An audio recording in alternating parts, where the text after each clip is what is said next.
Tarek, tu as la parole. Très bien, merci beaucoup. Amand, on a combien de temps devant nous? Moi, je m'adapte en fonction du timing. Je pense qu'on va plus s'adapter à ce qui est possible pour toi, parce que normalement, on devait finir à max 17 heures. Oui, Je me dis que les participants, ils peuvent aller à 17h30. Maintenant, ça dépend de toi. Si tu peux aller un peu plus, voilà, on verra bien. d'accord, il n'y a pas de problème. Alors, je vais partager mon écran. Alors, où est le partage? Très bien. Vous me dites quand c'est visible de votre côté. C'est bien visible. Super, très bien. Bah, rebonjour à tous. En tout cas, merci pour cette invitation. Donc, pour vous parler un peu de la blockchain pour l'éducation. Donc, pour ma part, je suis donc Tarek Kamoun, je suis le CEO et fondateur de la startup qui s'appelle Cadelis. Donc, je vais commencer justement par vous dire très rapidement quelques mots sur Cadelis. Vous parlez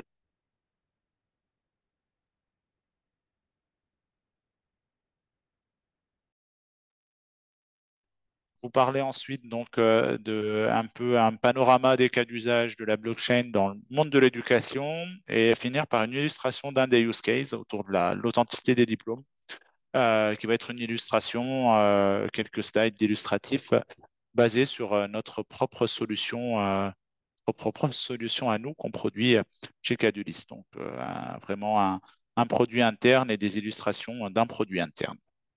Si vous avez des questions, réagissez sur le chat ou n'hésitez pas à me couper par micro, ou bien on laisse peut-être les questions pour la fin. Ça sera comme vous voulez. Ouais, à la fin, je pense que ça sera plus intéressant. Merci. Très bien. Alors, en quelques mots, vraiment pour être bref, Cadulis, on est une blockchain and Web3 agency. Donc, on fait du conseil et du développement d'applications dans ce domaine technologique-là. Ça fait un peu plus de 5 ans qu'on existe et qu'on persévère et se développe dans ce domaine technologique. Et on est essentiellement basé, le plus gros de l'équipe est basé à Tunis, donc en Tunisie, et on a une représentation à Paris. On dit qu'on accompagne les clients de tout secteur. On essaie d'offrir un accompagnement à 360 degrés, c'est-à-dire qu'on intervient aussi bien sur des activités, pardon, de formation, d'acculturation auprès d'entreprises, auprès d'écoles, pour ensuite être capable d'effectuer des activités de consulting plus ou moins techniques, des benchmarks technologiques, des benchmarks de cas d'usage, des challenges de cas d'usage, et ensuite accompagner jusqu'à vraiment le développement de proof of concept, de MVP et de solutions basées sur blockchain qui soient industrialisées et maintenues en production. Donc, on ne fait pas que du conseil, on fait vraiment du conseil, de la formation, du conseil et du développement. Je vous passe ça, qui était juste une slide pour dire on s'appuie sur plusieurs accélérateurs sur lesquels on a capitalisé au travers de nos différents projets. Et les clients pour lesquels on travaille sont essentiellement, on va dire à 90%, si ce n'est un peu plus, francophones, que ce soit en France, que ce soit en Belgique, que ce soit en Suisse, que ce soit en Tunisie. Euh, on a même travaillé avec une microfinance au Mali il y a quelques années sur un sujet de traçabilité des fonds. On travaille essentiellement avec une clientèle francophone, même si on a bien évidemment l'anglais, et puis on est sur des cas d'usage et vraiment très varié, tout secteur et avec tout type d'entreprise ou organisme du secteur public. Rentrons dans le vif du sujet, puisqu'on a peu de temps devant nous, je vais être dynamique. Donc, sur Cadeli, je vous ai fait une rapide introduction. Par la suite, n'hésitez pas à prendre mon contact si vous souhaitez échanger sur des idées que vous avez ou si vous souhaitez en savoir plus sur certaines de nos références ou de nos activités, bien évidemment. La blockchain dans l'éducation, moi j'aime bien, avant de parler des use cases blockchain dans n'importe quel secteur, reprendre une classification qui a été proposée par Gartner, qui est une classification assez simple et très haut niveau, mais qui donne une grille de lecture des cas d'usage dans le domaine de la blockchain et qui les regroupe dans quatre grandes familles, que je vais même réduire à trois. Une première autour de finalement le management de l'information, la sécurisation de l'information par la blockchain. Une deuxième grande famille où on va aller chercher en fait de l'amélioration de l'efficacité dans des processus, donc sur une chaîne de valeur. On va essayer d'éviter qu'il y ait des frictions entre les différentes parties prenantes dans une chaîne de valeur. On va essayer d'automatiser avec les fameux smart contracts, automatiser certains processus pour s'exécuter de manière autonome et transparente. On va aller rechercher voilà, de l'efficiency, de l'efficacité. Alors qu'ici, on va être plutôt sur, on a besoin de sécuriser de la donnée. On va voir quelques cas d'usage. On a besoin de la notariser, faire en sorte que la donnée soit intègre et authentique. Mais on n'a pas forcément une chaîne de valeur avec plusieurs acteurs dessus, ou un petit peu moins. Et enfin, une troisième grande famille où je vais regrouper les familles 3 et 4 de Gartner, qui est une famille, on va être plutôt sur des use cases blockchain, où là, clairement, on va avoir des tokens, on va avoir des coins, on va avoir une token économie où on va venir tokeniser finalement des actifs du monde traditionnel. Ça peut être de la monnaie comme ça peut être autre chose. Ou alors, on va être sur des use cases un peu plus innovants avec des NFT, avec de la gamification.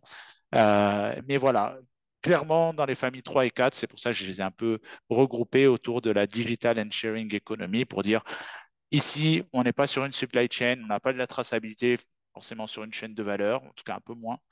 On n'est pas en train de notariser de l'information, mais on va être plutôt sur des use cases où on va avoir des modèles, de, on va avoir des tokens qui rentrent en jeu. Sachant que chaque famille s'appuie sur, peut se nourrir, en tout cas s'appuyer sur la précédente. On n'est pas étanche, hein, c'est vraiment juste une grille de classification. Donc les use cases de la famille 2 peuvent contenir forcément du record keeping et les use cases de la grande famille 3 et 4 peuvent également, bien évidemment, rendre plus efficaces des processus et assurer la notarisation de l'information. Je vous présente cette grille-là parce que juste après les use cases dans l'éducation, je les classifie finalement par ces grandes familles. Donc dans le record keeping, forcément, on ne va pas échapper aux use cases autour des diplômes. La fraude aux diplômes et aux certificats dans le milieu de l'éducation au sens large, hein, que ce soit des écoles ou des organismes de certification. C'est un fléau qu'on connaît tous, que moi personnellement, en tout cas, j'ai rencontré et j'ai constaté en Tunisie. Et ce genre de fléau-là n'existe pas que dans les pays en voie de développement, ça existe partout dans le monde. Et donc, le use case de la certification, d'assurer l'authenticité des diplômes par la blockchain est un vrai cas d'usage qui répond à une vraie problématique aujourd'hui, un peu partout dans le monde. Et ce premier cas d'usage-là dans le monde de l'éducation s'inscrit dans la première famille du record keeping. On vient finalement enregistrer une information, on vient s'appuyer sur la blockchain pour être capable de vérifier l'authenticité d'une information. Ici, cette information, c'est le diplôme. Ça, c'est le premier cas d'usage. Vous avez Blockcert, vous avez plein d'autres solutions ou standards qui existent sur le marché. D'ailleurs, nous, chez Cadelis, on a développé une solution en ce sens-là qui est beaucoup plus verticalisée pour les établissements universitaires et je vous en parlerai un petit peu après. Mais le principe est là, c'est du record keeping, c'est de la notarisation, de la sécurisation d'informations par la blockchain et on est du coup dans cette première grande famille dans la classification de Gartner. Je vais vous prendre un autre cas d'usage de la blockchain donc voilà, c'est encore des screenshots sur ce même standard proposé par Blockcert, qui est un standard open source, moyennant bien évidemment les compétences techniques pour se l'approprier et le mettre en place, mais c'est un standard qui est open source, que vous pouvez retrouver en tapant Blockcert sur Google, sans trop de problèmes. Vous voyez là, vous avez un exemple de diplôme et on vous dit voilà l'identifiant de transaction et on vous dit ce diplôme est vérifié parce qu'il y a eu une vérification sur la blockchain que ce diplôme existe bien.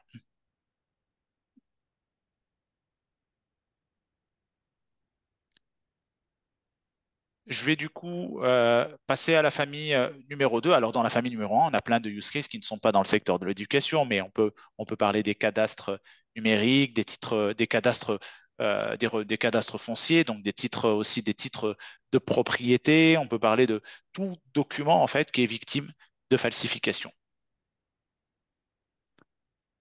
Dans cette deuxième famille, désormais, autour de l'efficience opérationnelle, On va être là dans une famille qui va essayer de, de faire du tracking. De faire du tracking, on est généralement autour. On veut éviter les conflits entre différentes parties prenantes sur une chaîne de valeur, ou alors on veut assurer de la traçabilité sur une chaîne de valeur autour d'un asset. Donc, en dehors de l'éducation, on parle de la traçabilité dans différents produits agricoles. On peut avoir la traçabilité du cacao, la traçabilité du miel, la traçabilité de l'huile d'olive, la traçabilité des dattes. On a la traçabilité dans la santé, la traçabilité des médicaments. La traçabilité s'applique à tout secteur. On a essayé d'identifier un use case de traçabilité dans le milieu de l'éducation, où c'est un peu moins évident. Mais finalement, celui qu'on a trouvé est celui autour des transactions monétaires et de la traçabilité des fonds. Surtout dans le cas où on a des institutions ou des établissements éducatifs qui, par exemple, vont recevoir des donations de la part de certains bailleurs de fonds ou certains donateurs privés. Et ces donateurs-là vont en tout cas avoir besoin, en tout cas vont être réconfortés d'avoir une traçabilité exacte sur comment leurs fonds ont été utilisés par les institutions financières. Donc, on va finalement considérer Et dans, on va donner dans 3 générations. on va considérer ici l'argent finalement comme étant un asset, comme étant un actif qu'on veut tracer de bout en bout.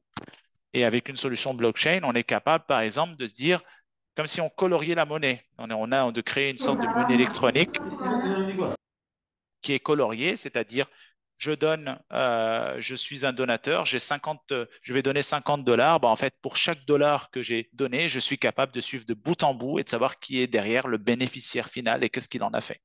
Donc, si je fais un don à une école pour que cet argent-là soit utilisé pour rénover une salle de classe, l'argent que le don que j'ai fait à cette école-là, je dois m'assurer grâce à une solution blockchain qu'à la fin, cet argent, il est bien arrivé dans le wallet d'un entrepreneur qui fait de la rénovation dans le bâtiment, etc., etc. Si j'ai fait un don pour que ce soit utilisé pour que des étudiants aient accès à un restaurant universitaire ou à de la nourriture, j'ai toute cette traçabilité-là.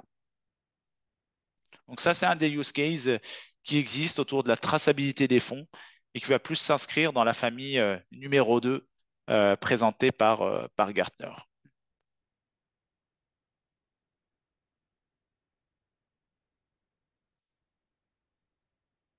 Ensuite, le reste des cas d'usage, on va finalement se situer un petit peu plus dans la grande famille 3 et 4. On va être sur des use cases un peu plus innovants autour de certains tokens, même si ici, finalement, pour être capable de faire de la traçabilité des fonds, on va finalement représenter la monnaie. On va créer de la monnaie électronique sur la blockchain. En fait, on va créer des tokens et en fait, c'est grâce à ces tokens-là sur la blockchain qu'on va pouvoir avoir cette traçabilité de bout en bout. J'aime bien ce cas d'usage-là où on est capable de créer des économies circulaires grâce à des applications sur la blockchain et c'est applicable aussi en fait dans un écosystème d'un établissement universitaire. Ce schéma-là nous dit quoi? Il est issu de l'industrie. On voyait le sponsor en haut des projets des contributeurs. Et ce cas d'usage-là, si j'essaie de vous le décrire, on vous dit que grâce à une application sur la blockchain, vous avez un sponsor qui pourrait être par exemple une marque, un hypermarché. Ouais. Alors, on va prendre un exemple en France parce que Carrefour l'a fait. Carrefour veut on va dire, financer des projets à impact. Carrefour va créer des Carrefour Coins, par exemple, donc des tokens sur la blockchain. Ces tokens-là vont permettre de financer des projets à impact et vont permettre donc de payer finalement les bénévoles qui vont contribuer sur ces projets à impact. Donc moi, je suis un bénévole, je vais construire, je ne sais pas, moi, je vais activement contribuer à la propreté de ma ville ou de mon village. Je vais être rémunéré avec des Carrefour Coins pour les actions à impact que je réalise. Et derrière ces Carrefour Coins, en fait, comment je vais les utiliser? Ça va me permettre d'aller acheter des produits au sein de cet hypermarché qui est à l'origine de l'émission finalement de ces tokens-là. Donc, j'ai créé une économie circulaire. L'hypermarché est gagnant finalement parce qu'à la fois, il a finalement créé une économie circulaire qui lui revient parce que finalement, son objectif, c'est d'attirer d'une certaine manière de la clientèle chez lui. Et on a des projets impact qui ont été financés par cette économie circulaire. Et puis, on a des bénévoles qui ont aussi bénéficié des actions qu'ils font d'habitude gratuitement parce que c'est du bénévolat, bah, cette fois-ci, ils sont quand même rewardés, gratifiés par un token parce qu'il a été émis par un sponsor de ce projet-là. Donc, ce type de triangulaire, on est capable d'en faire, de les décliner à plusieurs sauces, en fait, au sein d'un établissement universitaire ou entre différents établissements universitaires. Et ça, c'est intéressant, ça montre vraiment la force de la blockchain pour créer des économies circulaires avec des tokens.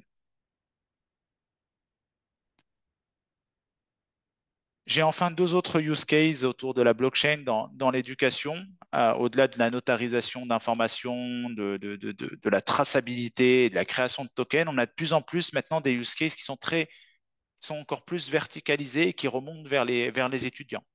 Donc désormais, on a des plateformes d'apprentissage, à des learning digital platforms, donc des plateformes de e-learning traditionnelles qui vont venir embarquer la technologie blockchain pour créer finalement des programmes de gamification et de venir rewarder des étudiants avec des NFT ou avec des tokens. Ça a à la fois le mérite de créer de la gamification au sein d'une plateforme d'apprentissage et ça a également le mérite finalement d'initier les étudiants à ce nouveau domaine technologique. Un étudiant qui installe un wallet sur sur son navigateur, qui obtient un NFT de la part de la plateforme digitale de son école, bah, ça lui permet finalement de mettre un pied dans le Web3 et dans ce nouveau monde technologique sans pour autant avoir à manipuler des crypto-monnaies et des choses qui ont une valeur monétaire importante et qui comportent un risque. Donc, on voit de plus en plus des, des learning digital platforms et des slogans qui vous disent Reshaping Education with Blockchain. Et en fait, concrètement, ça tourne beaucoup autour de la gamification ou de la protection du contenu. C'est-à-dire, un étudiant a créé du digital art, et ben, ce digital art va être représenté par un NFT, il va pouvoir créer une sorte de marché secondaire derrière et s'initier au monde du Web3, ou alors parce qu'il a effectué, accompli ses leçons, ou accompli tels travaux pratiques additionnels, il va être rewardé par des tokens. On tourne toujours autour de ce principe de gamification et de monétisation du contenu qui peut être créé par un étudiant.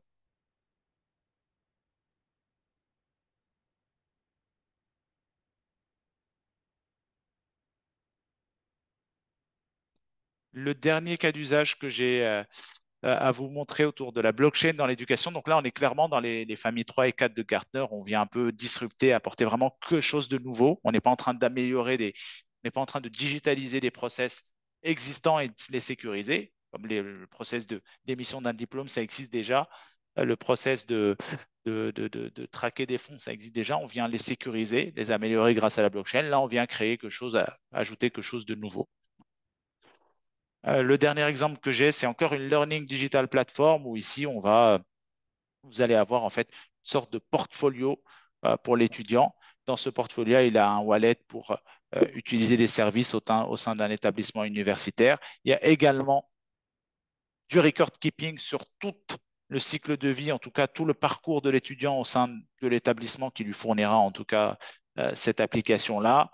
Vous avez du rewarding avec des tokens, un mécanisme de gamification qui est orchestré par l'école. Et vous pouvez même avoir la traçabilité sur les différents frais engagés ou reçus s'il y a des dons par cet étudiant-là. Donc là, on est vraiment sur un cas d'usage qui vient composer quasiment tous les précédents et de les mettre dans une sorte de super app pour le monde de l'éducation qui essaye de, en tout cas, s'appuyer sur tous les bénéfices de la blockchain.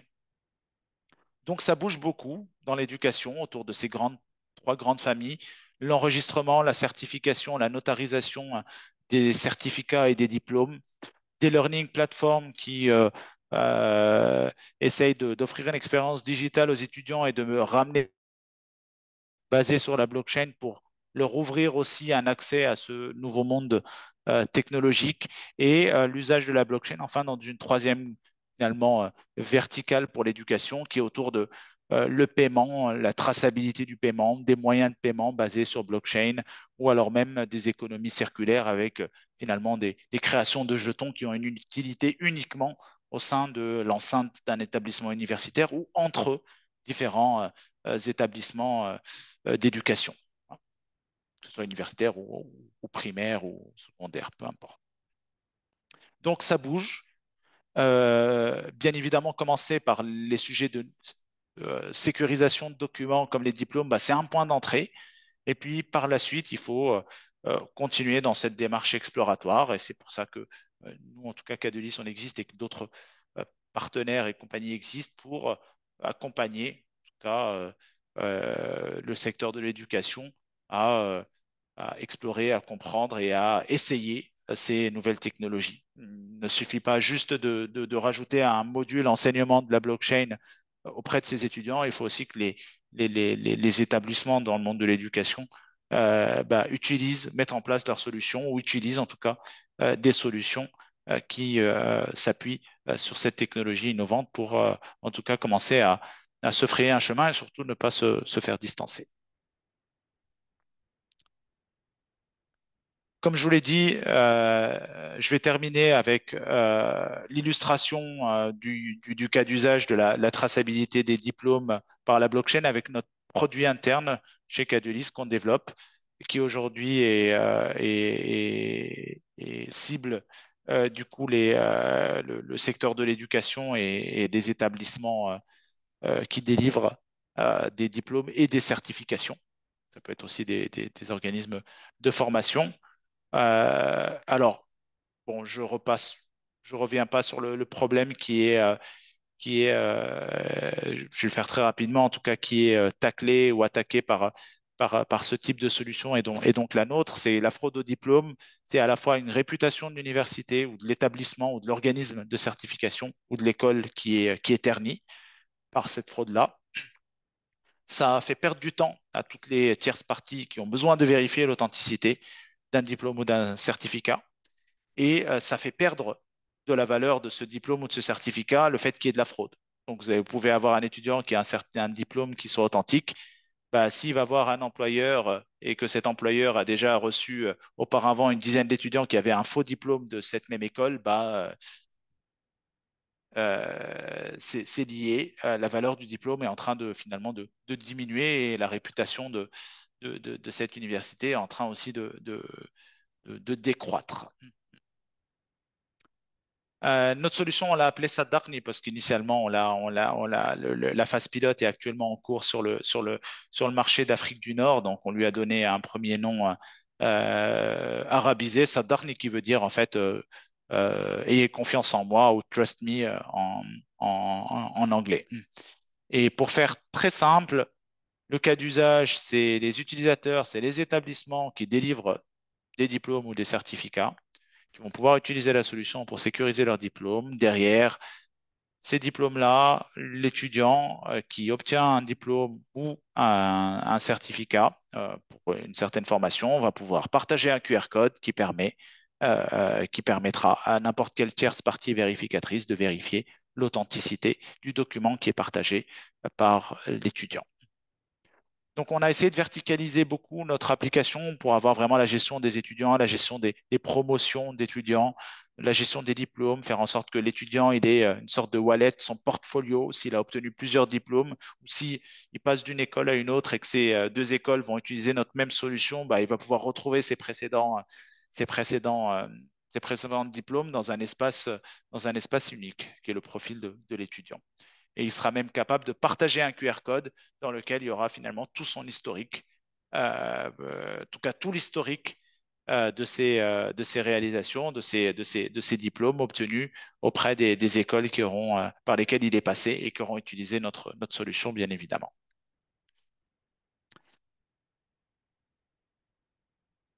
On utilise la blockchain parce que le stockage sur la blockchain, je l'ai déjà dit, c'est un stockage fiable. On peut plus falsifier les diplômes. On dit que une fois que quelque chose est enregistré dans la blockchain, c'est gravé dans le marbre. Et surtout, cette preuve d'authenticité du diplôme, elle est là à vie. L'application, la société qui fournit l'application, elle peut disparaître. La blockchain, elle est là à vie. Et la preuve d'authenticité du diplôme, elle est sur la blockchain et elle est donc présente à vie pour l'étudiant.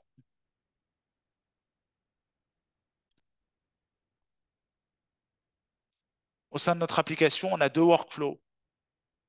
ce qui n'existe pas au sein de nos concurrents. Généralement, les solutions concurrentes qu'on connaît, elles permettent à un établissement d'éducation ou un organisme de certification d'émettre des diplômes digitaux à travers la plateforme.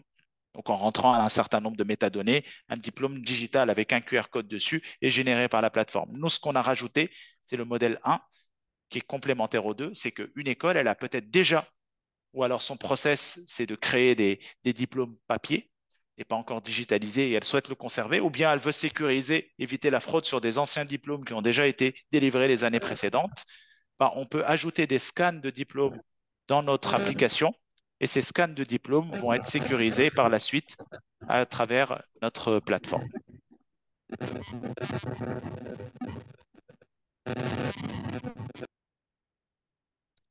Je vous ai mis quelques screenshots d'interface et ensuite j'aurai terminé. Vous voyez par exemple ici un responsable d'école avec qui manage sa liste des étudiants, qui peut éditer, ajouter des étudiants, les supprimer. Vous avez ici un exemple de diplôme digital. On adapte le template avec chaque école pour prendre en compte à la fois le contexte réglementaire local qui peut imposer que certaines mentions soient présentes dans les diplômes qui sont émis. Et bien sûr, on va venir rajouter, customiser des choses avec l'école, là où elle a la liberté de le faire pour mettre son logo, la signature du directeur, etc. et certaines mentions.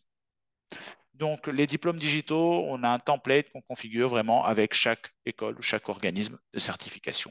Et à la fin, notre plateforme, lorsqu'on rentre les métadonnées, elle va venir générer un diplôme digital à l'image de celui-ci. Vous avez le QR code que l'étudiant derrière va partager avec n'importe quelle tierce partie vérificatrice pour vérifier l'authenticité de ce diplôme-là. Vous avez un exemple, une illustration, hein, donc là c'est en langue arabe, donc du portfolio, du wallet de diplôme ou de certificat d'un étudiant. Il les voit tous et il est capable d'obtenir le QR code de chacun de ces diplômes ou certificats. Et il pourrait très bien aussi partager le QR code de tout son portfolio pour qu'une tierce partie vérificatrice arrive et visualise tous les diplômes et leurs preuves d'authenticité également. Voilà un peu l'exemple de l'interface de vérification. Une fois qu'on a scanné, on arrive vraiment sur cette interface, on voit toutes les métadonnées, on voit le scan du diplôme. Donc là, on est dans le cas d'un diplôme PDF, donc un scan de diplôme qui a été ajouté dans la plateforme. C'est pas un diplôme digital, donc on a la photo du diplôme sur la droite, les métadonnées sur la gauche et puis la mention en bas qui dit que le diplôme est valide ou s'il est invalide, ben, on n'aura pas toutes ces informations et on vous dira le lien emmène vers un diplôme qui n'existe pas. Vous avez également, en tant qu'établissement éducatif ou organisme de certification, toute une partie dashboard où vous allez pouvoir suivre les KPI sur le nombre d'étudiants, le nombre de diplômes et surtout le nombre de vérifications. Et ça montre aussi votre attractivité, le nombre de requêtes de vérification d'authenticité des diplômes ou des certificats que votre organisme ou votre établissement a émis à travers notre plateforme. Voilà, donc des bénéfices sur ce use case-là, qui est un use case phare de l'éducation, des bénéfices vraiment pour toutes les parties prenantes, aussi bien pour les organismes de certification, les établissements éducatifs. C'est simple à utiliser, c'est un gain de temps pour toutes les requêtes, les demandes de vérification d'authenticité des diplômes ou des certificats qui peuvent émaner de toutes les tierces parties. Et généralement, ce sont les recruteurs ou alors les services plutôt consulaires lorsqu'il y a des démarches de visa pour des mobilités pour les mobilités ou bien des voyages en fait pour les étudiants. L'identité de l'université ou de l'établissement éducatif est protégée puisque la fraude est finalement pulvérisée grâce à ce type de solution. Les étudiants ont une meilleure employabilité, favorisent aussi leur mobilité à l'intérieur du pays ou à l'extérieur, comme on vient de le dire. Et pour les tierces parties vérificatrices, bah, c'est surtout un gain de temps. La facilité d'utilisation, j'en parle pas, puisqu'il suffit de scanner un QR code.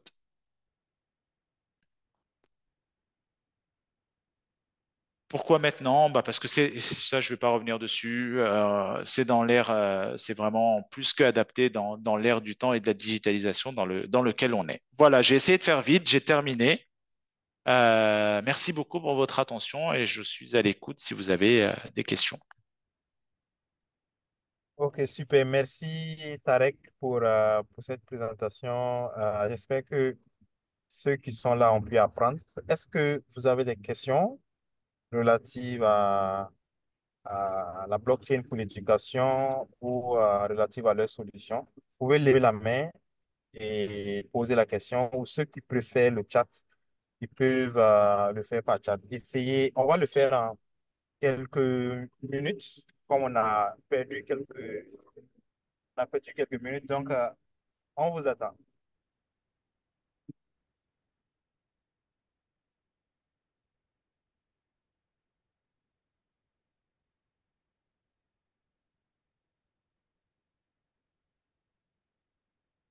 Et je profite de demander à Tarek de préciser si la solution est disponible en Tunisie ou c'est en train d'être développé, peut-être plus de précision Non, pour alors la solution, c'est une très bonne développer. question. La solution est disponible aujourd'hui. On termine la phase pilote avec trois universités en Tunisie, une université en Algérie, une université en Libye.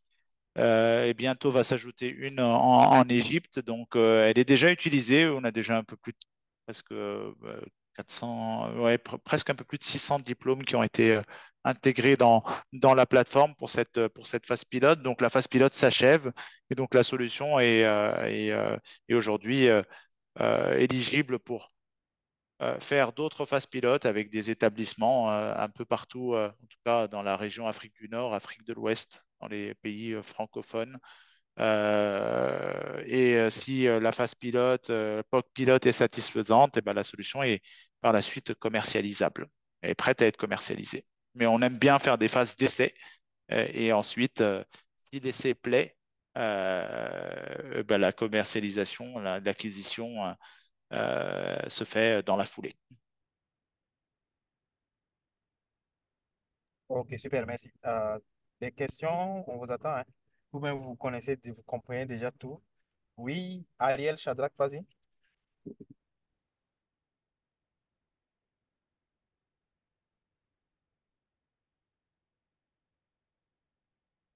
Ou c'était une erreur? Ok, Euh, bonsoir. ok. J'espère que vous allez bien. Je suis arrivé un peu en retard, juste à la page 13. Donc, je ne maîtrise pas bon, le bloc et la blockchain, mais j'ai remarqué que récemment, il y avait de nouvelles IA qui étaient sorties, des IA génératives, notamment en cybersécurité. Et j'aimerais savoir comment la blockchain compte faire face à ces problèmes-là, parce qu'elle devient de plus en plus puissante et avec bon, les nouvelles technologies, bon, je me dis que la sécurité encore devient un peu plus complexe. Et ce que j'ai compris, c'est que la blockchain est très sécurisée. Peut-être j'ai raté beaucoup de choses. Maintenant, comment est la blockchain ou comment vous, de votre côté, en tant que startup, vous comptez faire face à ce problème-là? Alors, c'est une très bonne question. Euh, Aujourd'hui, ce qu'il faut savoir, c'est que les solutions logicielles dans le monde de la blockchain évoluent comme toutes les autres solutions logicielles. Donc on parle de l'IA générative, on parle aussi de l'informatique quantique qui va potentiellement permettre de casser les principes de sécurité de la blockchain. Mais pendant que ces technologies-là évoluent, l'informatique quantique, l'IA générative, bah, les solutions blockchain, elles évoluent également pour se protéger et faire face en fait à ces nouvelles évolutions. Donc ça avance en parallèle. Donc nous, on utilise des solutions blockchain qui sont standards du marché. Ces solutions sont mises à jour chaque année pour être en lien avec l'actualité. Donc c'est comme ça que des solutions blockchain elles vont rester en tout cas up to date et solides face à l'IA générative et à l'informatique quantique. Voilà, elles vont, tout simplement.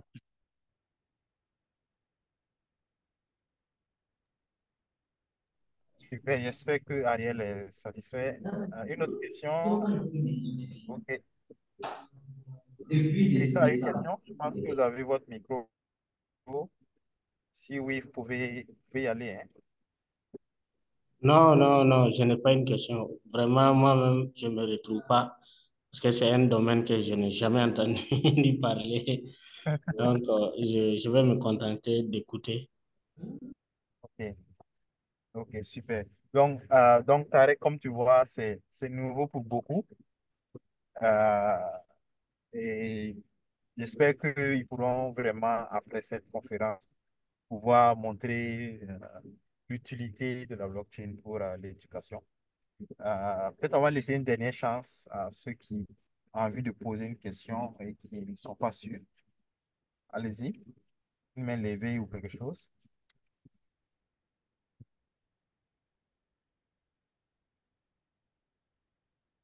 OK, donc euh,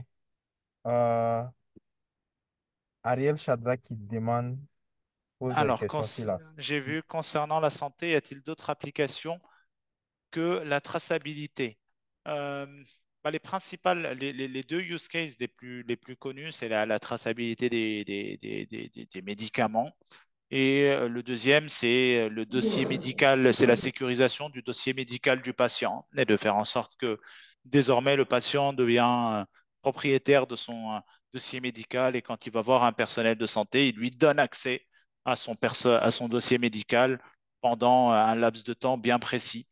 Mais ce n'est pas le médecin qu'on a l'habitude d'aller voir qui a la fiche patient chez lui et qui ne la partage pas avec d'autres patients. On a des solutions blockchain qui digitalisent le dossier médical et surtout qui vous donnent la propriété de votre dossier médical. Et c'est vous qui donnez accès à un médecin ou un personnel de santé pour qu'il y accède, pour qu'il vienne y rajouter des informations. Et ensuite, vous reprenez, vous lui ôtez l'accès une fois qu'il n'en a plus besoin. Donc c'est ça surtout le deuxième cas d'usage phare dans le domaine de la santé, cas d'usage blockchain phare dans le domaine de la santé. Après, il y en a sans doute plein d'autres, mais les deux emblématiques, ce sont ceux que je viens de citer.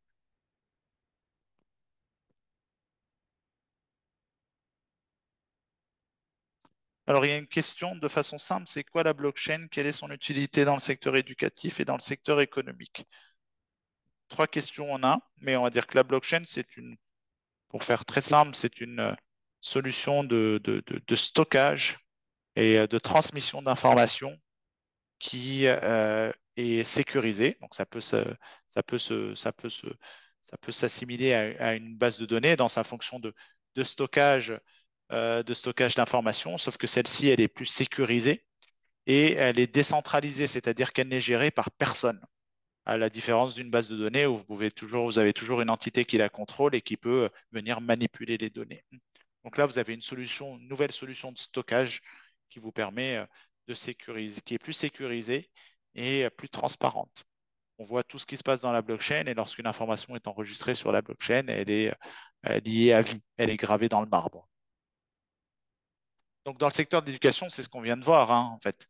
Le use case emblématique, c'est assurer l'authenticité des diplômes grâce à la blockchain. C'est de se dire, bah, si j'enregistre un diplôme qui vient d'être émis par un organisme éducatif. Si j'enregistre ce diplôme dans la blockchain, bah, si par la suite je viens consulter que le diplôme existe bien dans la blockchain, c'est que le diplôme est authentique.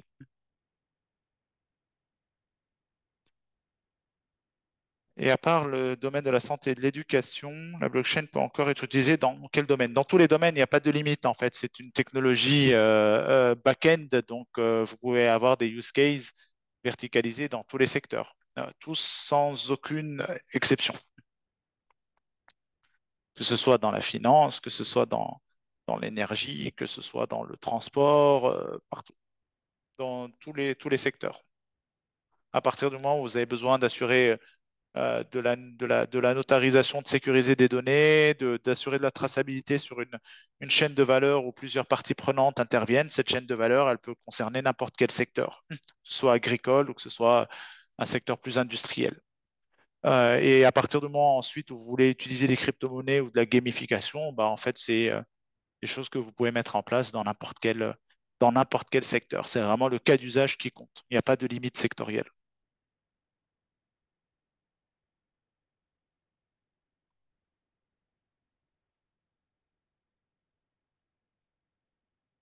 Bah, le sujet de la propriété intellectuelle, c'est comme bah, il faut déjà qu'il y ait un cadre. Le problème, enfin, il faut qu'il y ait un cadre réglementaire. Sinon, le principe, c'est comme les diplômes. On enregistre des certificats de propriété intellectuelle sur pour protéger quelque chose, un contenu On enregistre les certificats dans la blockchain. Si le certificat existe, c'est qu'il est authentique. Après, il faut qu'il y ait un cadre réglementaire. Donc, si quelqu'un d'autre vient après et enregistre un certificat qui est une copie de celui qui existe, il faut que la loi reconnaisse que la personne n'a pas le droit de le faire. Donc, s'il n'y a pas de cadre réglementaire, parfois il y a des cas d'usage qui n'ont pas de sens.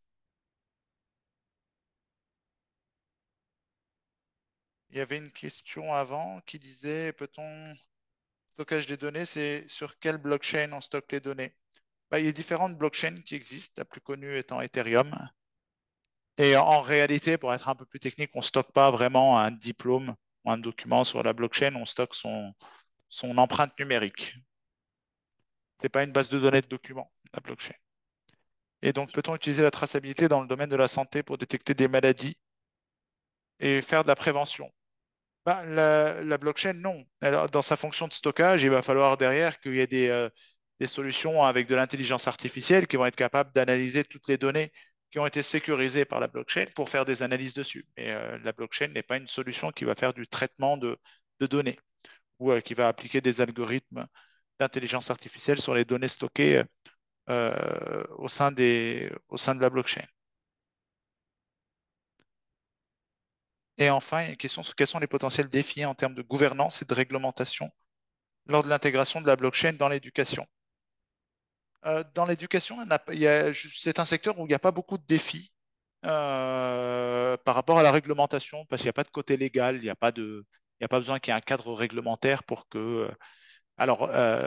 pour dire que une école peut enregistrer ses diplômes sur la blockchain.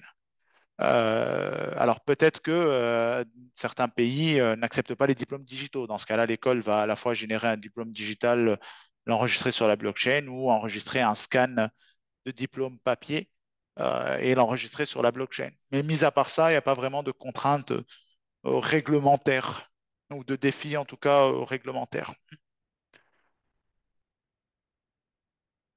En tout cas, pas dans le secteur de l'éducation. Dans d'autres secteurs, c'est beaucoup plus, ça peut être plus complexe.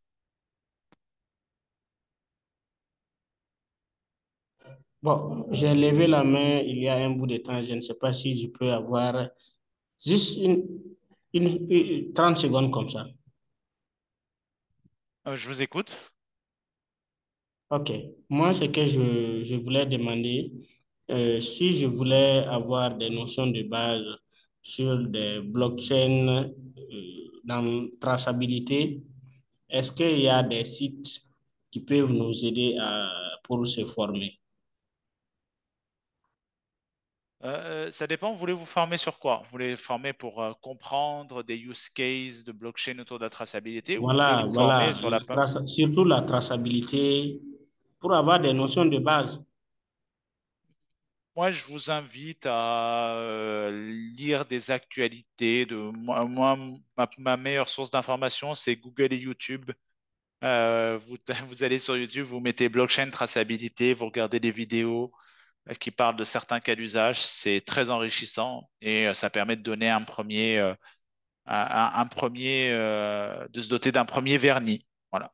Après, on va parler, il faut qu'il y ait ce premier vernis. Après, on parlera de formation plus approfondie sur la technologie, comment elle fonctionne, comment on peut mettre en place une application blockchain. Et là, dans ce cas-là, ça va être un peu moins en ligne. Vous allez vous perdre avec les informations. Et dans ce cas-là, il vaut mieux se tourner soit vers des cours de e-learning, soit vers des organismes qui vont pouvoir vous acculturer de manière pédagogique.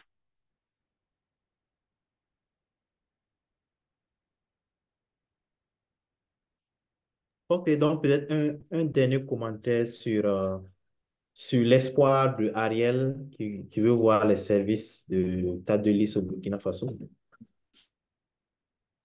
Bah, ça sera avec plaisir. S'il y a un sujet, nous, on n'a pas de frontières. Et encore moins lorsqu'il s'agit d'Afrique francophone, on considère qu'on en fait partie en Tunisie. Donc, on n'a pas de frontières. Donc, s'il y a des sujets, on exploite les potentiels de collaboration ensemble avec grand plaisir. Vous avez mon contact et on voit ça quand vous le souhaitez. On trouvera sans doute un sujet pour travailler ensemble.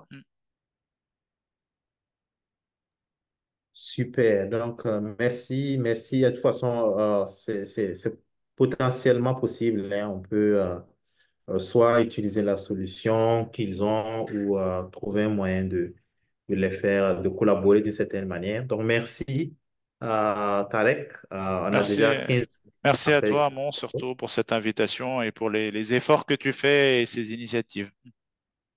Merci, c'est un plaisir. Si c'est pour vous, en tout cas, pour connecter les uns et les autres, il n'y a pas de problème, c'est un plaisir.